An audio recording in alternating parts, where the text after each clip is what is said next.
वीर अब्दुल हमीद की शहादत की 50वीं वर्षगांठ 2015 में हुई। प्रधानमंत्री मोदी जी ने उनके पूरे परिवार को और उनकी पत्नी को बुला के सम्मानित किया, और इन लोगों ने उस यासीन मलिक को, जिसके ऊपर 3 एयरफोर्स के ऑफिसर्स को हत्या करने का आरोप था, वो प्रधानमंत्री आवास में सब साफ दिखाई पड़ता है कौन किसके साथ खड़ा हुआ है, कौन किस तरह के मुसलमान के साथ खड़ा हुआ है। और सर मैं ये भी कहना चाहता हूं सर, ये पिछले सर अपने मेरे कंधे बोलिए सर, पिछले 30-35 सालों से हुआ खड़ा किया जा रहा है। 1990 में जब राम मंदिर आंदोलन हुआ, कहा गया बीजेपी आएगी उत्तर प्रदेश में खा जाएगी। सर बीजेपी आने के बाद उत्तर प्रदेश में जानते क्या हुआ सर, 22 साल से शिया सुन्नी के बीच में जो दंगे चलते थे और मदे साहबा का जुलूस नहीं निकलता था, शिया समुदाय का मदे साहबा का जुलूस लखनऊ में हमारी सरकार में निकलना शुरू हुआ, और उसके बाद कहा गया केंद्र में भाजपा आएगी तो खा जाएगी। सर अटल जी की सरकार आई, इतनी शानदार स्थिति रही। उसके बाद कहा गया गुजरात में आएगी तो भाजपा खा जाएगी। सर गुजरात का मुसलमान आज सबसे समृद्ध मुसलमान है, सबसे ज्यादा जकात वहां से आता है। उसके बाद कहा गया मोदी जी की सरकार आएगी तो क्या होगा। सर मोदी जी की सरकार आने के बाद हमारे साथियों ने बताया है अल्पसंख्यक समुदाय के 70% लोग हैं जिनको किसी न किसी एक योजना का लाभ जरूर मिला है। और सर फिर कहा गया सीए आएगा तो नागरिकता छिन जाएगी। सर उसके बाद भी आपने सब देखा हो, सर हम बचपन में सुनते थे कि राम मंदिर बनने लगेगा तो मिडिल ईस्ट के देश पेट्रोल देना बंद कर देंगे। सर राम मंदिर भी बन रहा है और भारत मिडिल ईस्ट कॉरिडोर भी बन रहा है और अबू धाबी में भी मंदिर बन रहा है और 4 मुस्लिम देशों ने सर्वोच्च नागरिक सम्मान मोदी जी को दिया हुआ है। इसलिए मैं कहना चाहता हूं सर,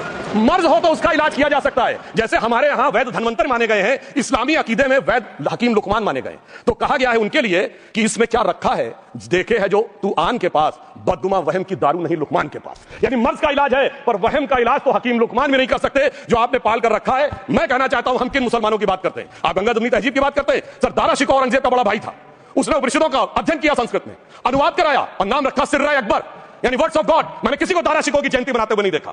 मैं पूछना चाहता हूं बेगम बीबी ताज, उनके घर पे जाते किसी ने सुना?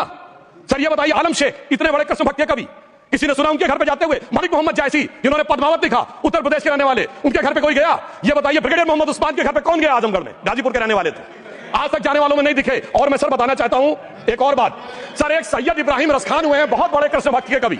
सर जिन्होंने क्या लिखा, उन्होंने कहा मेरा अगला जन्म हो तो भी मैं कृष्ण भक्ति बनना चाहूंगा, मनुष्य बनूं तो ग्वाल बाले के रूप में और पशु बनूं तो गाय के रूप में। उन्होंने कहा मानुष हो तो वही रसखान बसों ब्रज गोकुल गांव के ग्वारन, जो पशु हो तो कहा बस मेरो चरो नित नंद की धेनु मजारन।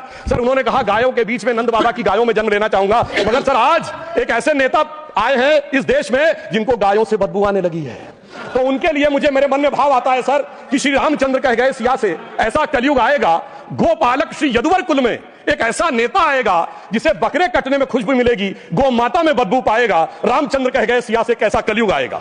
अब सर मैं एक और बात भी कहना चाहता हूं, हम किनको मानते हैं सर? नजीर अकबराबादी को सुनिए, कृष्ण भक्त के लिए क्या कहा। सर मैं एक बोलना चाहता हूं, बुल्ले शाह ने क्या कहा? बुल्ले शाह ने कहा, अभी होली गुजरी है, उसने कहा था आज होली खेलूंगी मैं, कर बिस्मिल्लाह। उन्होंने आगे कहा अलस्तु बि रबिकुम, प्रीतम बोले, सब सखियों ने घूंघट खोले, नाम नबी की रतन चढ़ी, सुनिएगा, नाम नबी की रतन चढ़ी और बूंद पड़ी अल्लाह अल्लाह, आज होली खेलूंगी मैं, कर बिस्मिल्लाह। तो मैं भी कहता हूं अब बिस्मिल्लाह करिए और उसके बाद हमारे इस सहयोग करिए, इस सकारात्मक उसका, वरना अल्हम्दुलिल्लाह जो हम मुसलमानों के लिए और देश के लिए करना चाहते हैं उसमें हमें सफलता जरूर मिलेगी। अंत में मैं सिर्फ यह कहना चाहता हूं सर, तमाम प्रकार की बातें यहां पर हुई, सकारात्मक और नकारात्मक, मगर अफसोस की बात यह है कि 1913 के वक्फ वाल औलाद से लेके 2013 के वक्फ वाल औलाद तक इनकी फितरत नहीं बढ़ती, क्योंकि सर ये तो पार्टियां ही अल औलाद है, तो इनको तो उससे बहुत ज्यादा वो होगी। पर मैं सिर्फ अंत में कहना चाहता हूं सर, अपनी सोच बदलिए। आप जिस कश्ती पे सवार होकर इस दरिया को पार करने की कोशिश कर रहे हैं, पिछले 75 साल में नहीं कर पा रहे हैं, 10-12 साल में बहुत हिचकोले खा रहे हैं, तो कश्ती और रास्ता बदलिए। तो इनके लिए अंत में एक पंक्ति कहते हुए बात समाप्त करना चाहूंगा कि इन्होंने कश्ती भी नहीं बदली, दरिया भी नहीं बदला, पर इन डूबने वालों का जज्बा भी नहीं बदला, पर है शौक सफर ऐसा, एक उम्र हुई हमने मंजिल भी नहीं पाई, रास्ता भी नहीं बदला। अब अगर नई मंजिल पानी है, नई मंजिल की नई सुबह देखनी है, तो मैं कहना चाहता हूं आइए सबको साथ लेकर चलिए। और एक ऐसा वक्त आया है जब मैं जो हमारे किरण रिजिजू जी ने कहा था कि मैंने शम्मा जलाई हवाओं के खिलाफ, तो मैं प्रधानमंत्री मोदी जी की तरफ से कहता हूं कि हमें इल्जाम मत दीजिए, बहुत अफसोस होता है, हमें इल्जाम मत दीजिए, बहुत अफसोस होता है। बड़ी तरकीब से कश्ती यहां तक लेके आए हैं और बदल देते हैं हम दरिया की लहरें अपनी हिम्मत से, आंधियों में भी अक्सर चिराग हमने जलाए हैं। धन्यवाद।